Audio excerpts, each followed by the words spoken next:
Olá pessoal! Nesse vídeo nós vamos continuar a nossa discussão sobre memória cache. No último vídeo nós vimos um pouco sobre uma visão prática da organização hierárquica da memória. Vimos que há dois grandes grupos aí de memória, né, que são a memória principal ou primária e a memória secundária. Quando o processador solicita um dado, tá, ele faz uma solicitação à memória principal, ou seja, ele solicita um dado cujo endereço é um endereço da memória principal.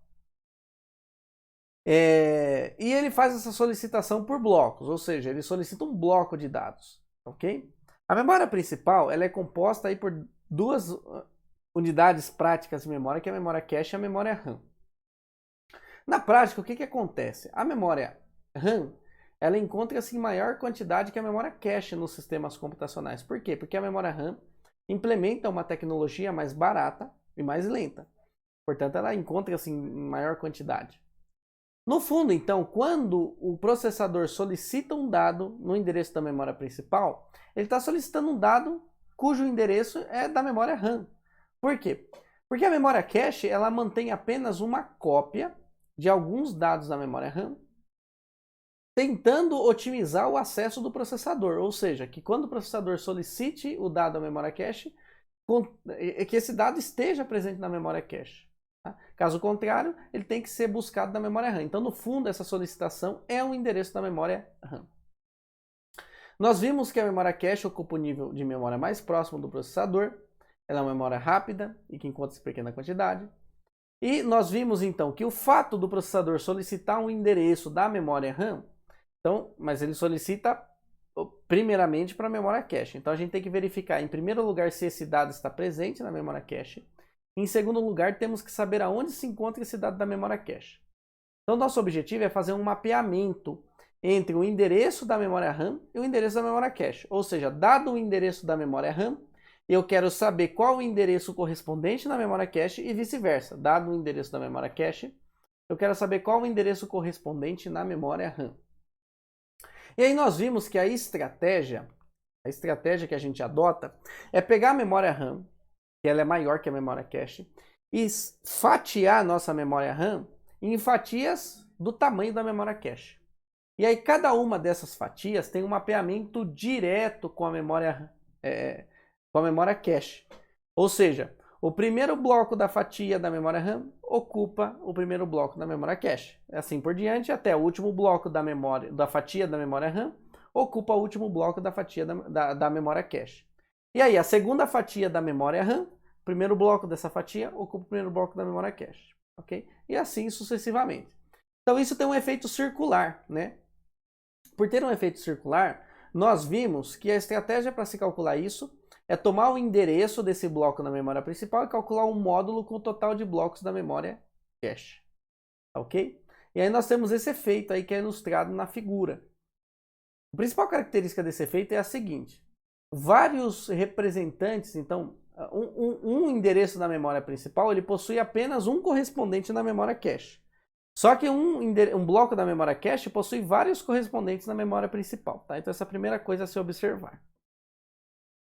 Muito bem, então agora eu vou falar para vocês de duas propriedades que a gente vai utilizar para explorar um pouco a forma como esse cálculo é feito, esse módulo. Tá? A primeira propriedade é a seguinte. Isso é um requerimento que nós vamos fazer. Então, o total de blocos da nossa memória cache ele tem que ser uma potência de 2. Ou seja, tem que ter 2 elevado a n blocos a nossa memória cache para algum n positivo aí, tá? Então, nesse exemplo que nós observamos, a gente tem 8 blocos, ou seja, 2 elevado ao cubo. Dada essa propriedade, a gente pode observar o seguinte. Para eu endereçar a minha memória cache, ou seja, para eu numerar todos os blocos da minha memória cache de 0 até 2 elevado a n menos 1, eu preciso, se for em binário, de n bits. Ok? Então, se eu tenho 2 elevado a n blocos, para eu numerar de 0 até 2 elevado a n menos 1, eu preciso de n bits.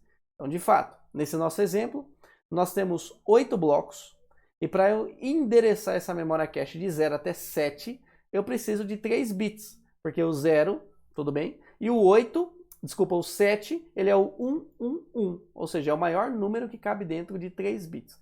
Então essa é uma propriedade interessante do fato dele ter uma quantidade que é potência de 2 de blocos. Porque para eu endereçar esses blocos eu preciso aí de n bits. Ok? Mesma coisa para a memória principal. Então essa memória principal, vejam que ela está sendo endereçada por 5 bits. Portanto, essa memória principal ela tem 2 elevado a quinta blocos. São 32 blocos. Ok? Muito bem, pessoal. A segunda propriedade interessante é a seguinte.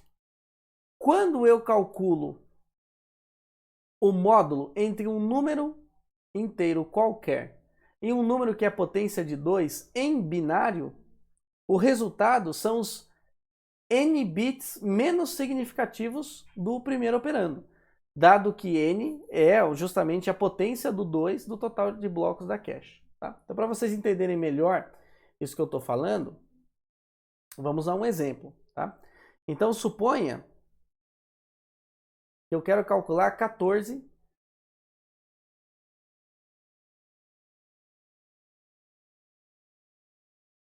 módulo 8. Ok? Então, se eu quero calcular 14 módulo 8, eu sei que isso daqui vai dar 1 vezes 8, 8, e sobra para 14, 6. Tá joia? Então, a gente tem que o 8 aqui é a nossa potência de 2. O 8 é 2 elevado ao cubo. Tá joia? O 14 em binário, ele fica 1, 1, 1, 0. Tá ok? E o 6 em binário é 1, 1, 0. Olha que beleza. Justamente os 3 bits menos significativos do 14. Então essa é uma propriedade que vale sempre nos binários.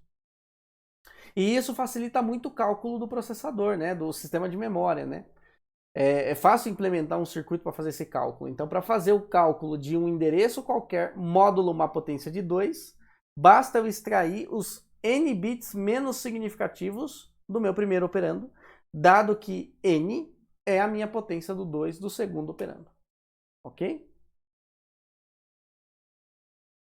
Muito bem.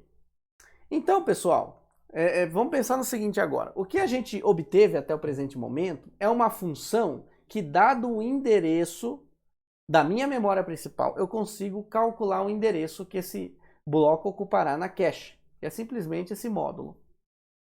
Agora, se eu pego um bloco da minha memória cache, como eu faço para calcular o endereço que ele ocupa na memória principal? Então a resposta, até o presente momento, é não tem como. Por quê? Porque justamente por causa dessa ilustração aí. Um representante na memória cache, um bloco da memória cache, possui vários representantes na memória principal. Então eu preciso de alguma informação adicional para que eu possa voltar a esse representante original. Tá? Uma ideia seria qual? Seria a gente armazenar o endereço de memória da memória principal juntamente com o dado. Tá? Mas isso não é necessário. Por quê? Porque os bits menos significativos do endereço da memória, né, do meu endereço da memória principal, são justamente os bits lá do meu endereço da memória cache. Então o que eu preciso para armazenar, para recuperar o endereço, são os bits mais significativos que sobram. Então nesse exemplo, a minha cache é endereçada por 3 bits e a minha memória principal por 5.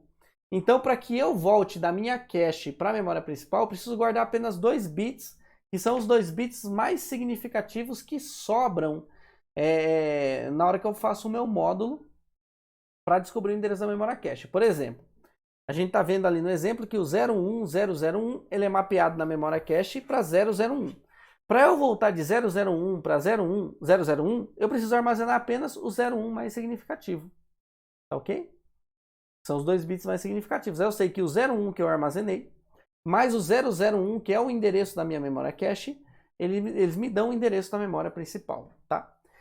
Então, esses bits mais significativos que a gente armazena se chama tag. Tá? E eu preciso armazenar a minha tag junto com o meu dado para saber depois voltar da memória cache para a memória principal.